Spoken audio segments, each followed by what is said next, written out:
Americans have certain civil duties that they must complete during their lifetime, like paying taxes or jury duty. And once an American's time as a juror has ended, there should be a sense of relief and satisfaction. Justice reigns supreme in the land and another criminal is behind bars, right?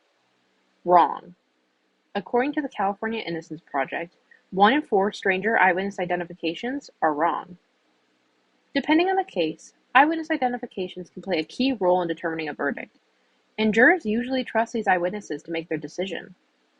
But human memory, the main tool in eyewitness identifications, is currently unreliable due to its inconsistencies.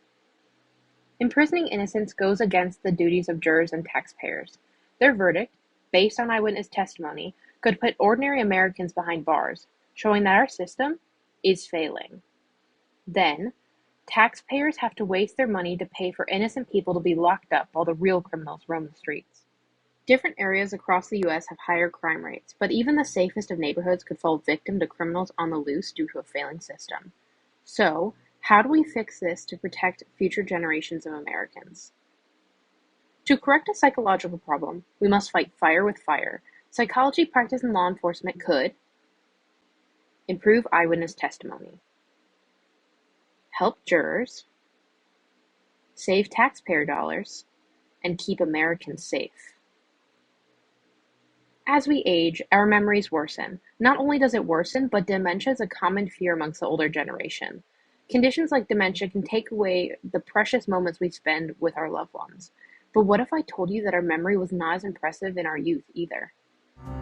My name is Elizabeth Loftus, and I am a professor at the University of California, Irvine. I teach psychology and law, and I study human memory. And specifically, what I study is not what most people think of when they first hear the idea of memory. They first think that you're studying memory problems, people with Alzheimer's or people who have difficulty remembering names. But I study the opposite. I study people who remember things that didn't happen or remember things differently from the way they actually occurred. Loftus is one of the pioneers in memory psychology. In fact, Rachel Aviv from The New Yorker in 2021 states that Loftus is the most influential female psychologist of the 20th century. She is best known for her discovery of false memories, which are the memories of things that didn't happen. Loftus has done many studies on the malleability of memory. She claims that there is a flimsy curtain between memory and imagination. Here's an example of that. You ask somebody, how fast were the cars going when they smashed into each other? You're going to get a higher estimate of speed, on the average, than if you ask a question with a more neutral verb like hit. The influence words have on the mind is astonishing, and other psychologists have noted this while trying to correct the issues in the American justice system. For example, psychologists Brian L. Cutler and Stephen D. Penrod performed a statistical test in the 80s. Then, Gary L. Wells and Elizabeth A. Olsen performed a similar follow-up test in 2003. Both tests can be summarized with suggestions to law enforcement from the APA in 2020. 1. Use a police photo lineup with multiple subjects and no repeats. And according to Cutler and Penrod in 1988, use a sequential lineup, which includes multiple subjects, just shown individually. 2.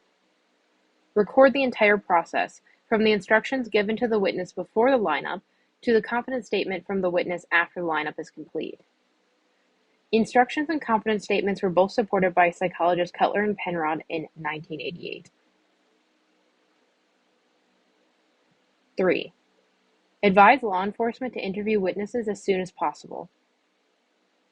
Similarly, Wells and Olsen discuss timing in a different way. Decision time is an indication of confidence, and a study mentioned by Wells and Olsen in 2003 states that identifications that took less than 10 to 12 seconds were almost 90% accurate.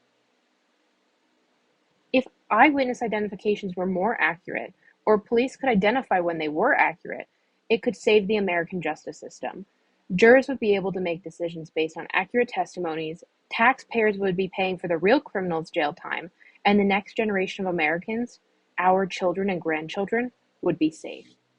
In spite of successful application of eyewitness identification improvements, significant work has yet to be done. But how can average Americans fight for change? Well, how did seatbelts become mandatory in some states? Average Americans, like you and I, who went to our legislators looking for change. Thanks for watching.